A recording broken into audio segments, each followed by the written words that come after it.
त्याला त्रास व्हायला लागला. मला दुसरं कळलं नाही, मला मुख्यमंत्र्यांचं विधानसभेतलं भाषण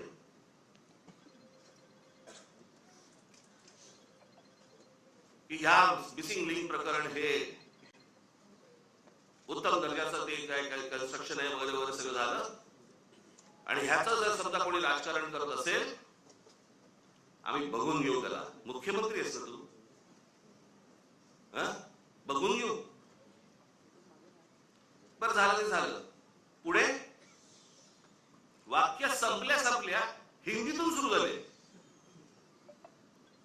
मिसिंग लिंक के बारे में अगर कोई राजनीति करे, कोणासाठी हिंदी बोलला? समोरचे आमदार मराठी, महाराष्ट्राची विधानसभा, महाराष्ट्राच्या विधानसभेमध्ये आमचा मुख्यमंत्री, महाराष्ट्राचा मुख्यमंत्री हिंदीत बोलतो. कशासाठी? कोणाला सांगायचं होतं? कदाचित आपल्याच पक्षातल्या वरच्या लोकांना सांगायचं असेल, बघून घेईन.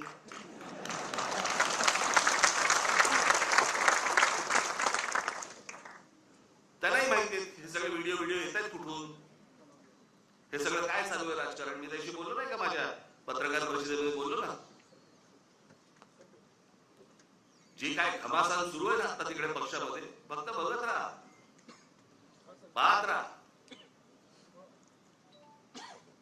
मुंबई महाराष्ट्राचा, ठाण्याचा काय विचका झालाय, पुण्याचा, सगळ्यांचा शहरांचा विचका झालेला आहे, ज्याला हे विकास म्हणतायत. मी ह्या विषयावरती इतकी वर्ष बोलतोय मी की आपल्याकडे डेव्हलपमेंट प्लॅन येतो, परंतु टाउन प्लॅनिंग आपल्याकडे होत नाही, आणि त्याचा ही शहर सगळी बर्बाद होणार आहे, झालेलीच आहे, अजून होणार. बघावं तिकडे सगळीकडे इमारती सगळे उभ्या राहत आहेत. माझी तर विनंती आहे मुख्यमंत्र्यांना, सगळी कन्स्ट्रक्शन एकदा बंद करून टाका. नुसते रस्ते आणि फ्लायओव्हर आणि ब्रिजेस म्हणजे विकास नव्हे. हे जेव्हा लोक परदेशात जातात तेव्हा करतात काय मला कळलंच नाही, मला अजूनपर्यंत. या परदेशातली सगळी शहरं बघा. मी 2014 साली याच्यावरती एक डॉक्युमेंटरी केली होती. मी 16 मिनिटाची डॉक्युमेंटरी आहे, आज युट्यूब वरती आहे, जाऊन बघा. शहराला आकार उकार कसा द्यायचा असतो. आता हा मिसिंग लिंक 1 मेला त्याचं उद्घाटन झालं, 1 मेला, आणि आता हा 6-7 तारखेला काहीतरी तो त्याचा काय पिलर पडला आणि पाणी वाहत आहे आणि सगळं होतंय. जुलैमध्ये, मे, जून, जुलै अजून पूर्ण पण नाही झाला. 60-65 दिवसामध्ये तुमचा नवीन बांधलेला टनेल गळायला लागतो, पिलर पडतात.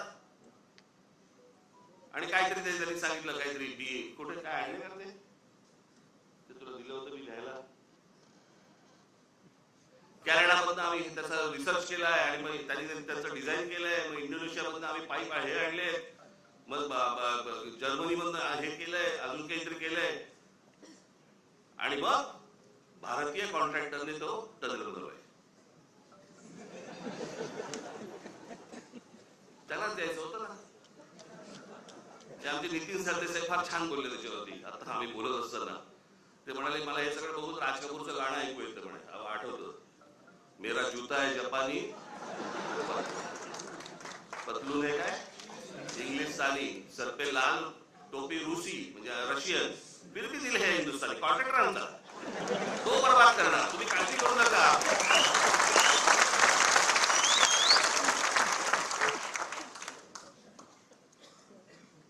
मध्यंतरी कंत्राटदारांचे व्हिडिओ झाले होते. कंत्राटदार सांगतात आपल्या महाराष्ट्रामधली मराठी मुलं मुली जे नव्याने कंत्राटदार झाले त्यांना किती म्हणे, तर जे कंत्राट मिळतं त्यातलं जवळपास 56% पैसे द्यावे लागतात म्हणे, वाटावे लागतात, चारावे लागतात.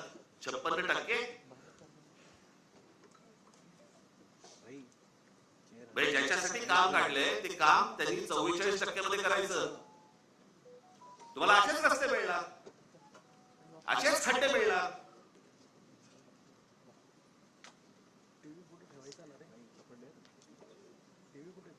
हे आपल्या कंत्राटदाराचं कामच नाही ते. मी त्या बोललो, मी त्या डॉक्युमेंटरी मध्ये